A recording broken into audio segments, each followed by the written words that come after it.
1999 पर। ये तो बहुत सारे लोगों को पता ही नहीं है। मेरे पास फ़ोटो भी है, मैंने अभी एक अपने अखबार में जिसके लिए मैं काम करता हूँ उसकी मैंने फ़ोटो छापी। जनरल मुशर्रफ हमारी टेरिटरी में 3 किलोमीटर क्रॉस, और उनके साथ उनके जर्नैल बैठे हुए हैं। तो ये क्योंकि हमारा ये ब्लंडर रहा कारगिल, तो एक नैरेटिव सा चलाया गया है जिससे ये चीज़ें छुप जाती हैं। तो मुझे सबसे पहले जो इसकी इंडिकेशन आई वो मई 6 को तुर्तुक सेक्टर में हमारा एक लैंस नायक खड़क सिंह 12 जाट पलटन है वो थी, वो शहीद हुए, उनको गोली लगी। और वो चीज़ जो था, इन्होंने आर्मी ने पूरी बात बताई नहीं कि वो क्यों मरे। आप वहीं पे थे उस समय? मैं श्रीनगर में पोस्टेड था उस, तो मुझे ये चीज़ खड़की दिमाग में कि ये क्या बात है, ये लग रहा है मुझे कोई चीज़ छुपा रहे हैं। और हालत इतनी गंभीर थी कि लैंस नायक खड़क सिंह की बॉडी हमारी टेरिटरी में पड़ी थी, हम उसको रिट्रीव नहीं कर पा रहे थे क्योंकि पाकिस्तानी अंदर आके हमारी टेरिटरी में डोमिनेट कर रहे थे। तो जब हमारा पेट्रोल लैंस नायक खड़क सिंह का गया वहाँ तुर्तुक में, ये सियाचिन ग्लेशियर के साथ लगता है, तो उन पर फायर पड़ गया। और जब हम, वो लड़का मर गया हमारा, उसको हम बॉडी लेके वापस नहीं आ सके। उनकी डायरीज मिली हमें, पाकिस्तानी जो ऑफिसर थे उन्होंने किताबें लिखी हैं। मेरी अपनी बात हुई है पाकिस्तानी ऑफिसर से जो कारगिल के अंदर आए थे और वो अब रिटायर हो गए। जो उनकी डायरीज, किताबें और जो पाकिस्तानी ऑफिसर्स का कहना है कि वो 1998 अक्टूबर में शुरू कर दिया था उन्होंने रेकी करनी, इग्लू जैसे वो सेटअप किए हुए थे। तो वहाँ जनरल मुशर्रफ आए हैं उन्होंने, और मेरे पास फ़ोटोज़ हैं, डायरी है जिसमें ये लिखा है। कारगिल रिव्यू कमेटी रिपोर्ट ने ये माना है कि जनरल मुशर्रफ आए थे। जनरल वीपी मलिक की किताब जो उन्होंने लिखी है कारगिल के युद्ध के ऊपर, उसका मैं नाम भूल रहा हूँ, फ्रॉम सरप्राइज टू रेकिंग, ऐसे उनकी जो किताब है, उसमें उन्होंने एडमिट किया है कि इस डायरी में जनरल मुशर्रफ 28 मार्च को LOC क्रॉस करके आए थे। और आप कह रहे हैं कि दिसंबर में ये इंटरव्यू, दिसंबर में उनकी जो फॉरवर्ड स्काउट्स जो कहते हैं, जो पहली पार्टीज आती हैं, वो शुरू हो गई थी। और जनरल मुशर्रफ के आने से पहले, क्योंकि जब चीफ जाएगा उससे पहले उसके सबॉर्डिनेट ऑफिसर पहले आके देखेंगे सारा, तो जनरल मुशर्रफ 28 को हैं, उससे पहले 26 को कमांडर FCA ने, जब भी आप जिक्र किया मेजर जावेद हसन, वो उससे पहले आए हैं हेलीकॉप्टर में सेम जगह पर। उनके साथ ब्रिग आर्टी जो उनके FCNA के ब्रिगेडियर इंचार्ज ऑफ आर्टिलरी, वो उनके साथ थे। जीवा नॉप्स उनके साथ थे, और वो आके उन्होंने इंस्पेक्शन करी है, फॉरवर्ड ऑफिसर से बात करी है, ट्रूप्स का मोराल रेज किया है। और उसके बाद जनरल मुशर्रफ 28 को आते हैं, और जनरल मुशर्रफ वहाँ कहते हैं कि मेरे वीर जवानों, आपने बहुत ज़बरदस्त ऑपरेशन किया है, आपने सियाचिन का बदला लिया है। साउथ सियाचिन ग्लेशियर में उनकी डिप्लॉयमेंट थी। उनके सामने था 5770 माउंटेन फीचर, मीन्स कोई 18,000 फुट का। अब हमारे व्यूअर्स को ये समझना है कि जब आर्मी 0.5770 कहती है, जब 0.4812 कहती है, तो उसका मतलब 4812 इज़ इन मीटर्स। अगर हम उसको फुट में कन्वर्ट करें तो वो बन जाता है 4812 15,700 फुट। अगर हम 5770 फीट में कन्वर्ट करें तो वो 18,000 19,000 फुट बन जाता है। तो मेजर भटनागर ने कहा कि मेरे को दुश्मन आ गया है और ऊपर से फायर मार रहा है मेरे पर। वो कंपनी कमांडर थे 5 पैरा के।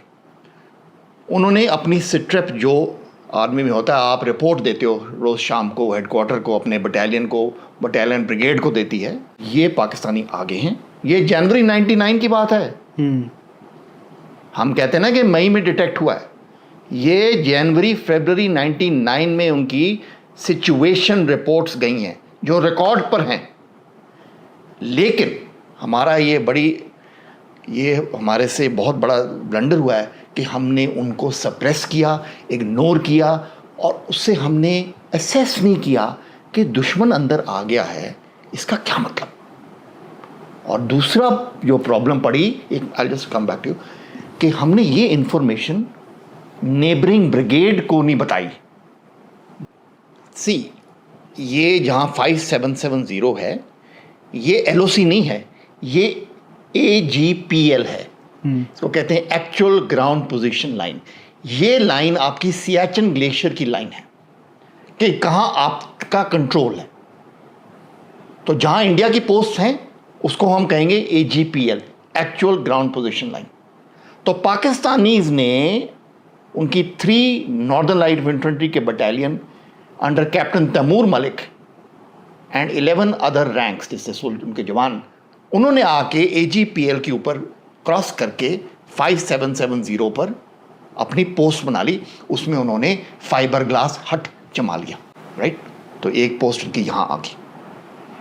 31 मार्च 1999 को हमारी आर्मी एविएशन कोर हेलीकॉप्टर जो LOC का सर्वे करती है कि दुश्मन LOC को क्रॉस नहीं कर लिया, उसने हेलीकॉप्टर के पायलट ने देखा कि मशकों में LOC के पास गहरी बर्फ में बूट के निशान हैं। और ये कब किए? मार्च 31, 1999। और ये जो है ये रिकॉर्ड पर है, कारगिल रिव्यू कमेटी की रिपोर्ट देख ली, उसमें ये लिखा हुआ है। अब प्रॉब्लम आती है कि ये इनपुट आ गया।